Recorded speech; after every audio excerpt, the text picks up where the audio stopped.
galing na kami doon kay Marlon Tapales at nakikipag-sparring ako doon. Bali 4 rounds lang yung sparring ko sa kanya kasi bali dalawa kami yung tumulong sa kanya. Ang isa galing from Omega, pero di ko in-expect yun mga tol. Napakabilis ng ano niya, kamay niya at mga bibigat.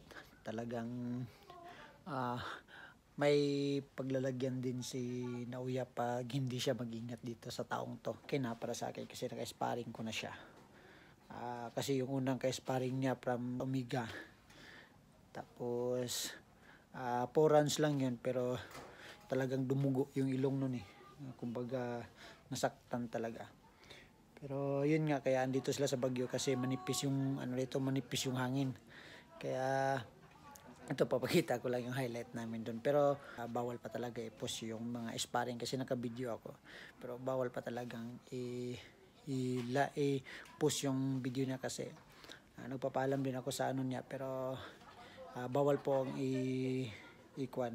i-post. Kaya ito lang muna yung natin, yung nakikita niyo dito. Ayan o.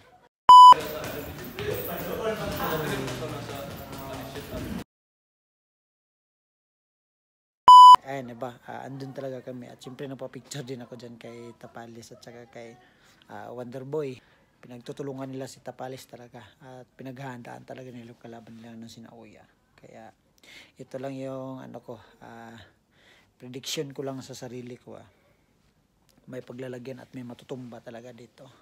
Kaya good luck sa dalawang mandirigma kasi pareho namang mga boksingero. Kahit saan naman support tayo. Lalong-lalo sa kababayan natin.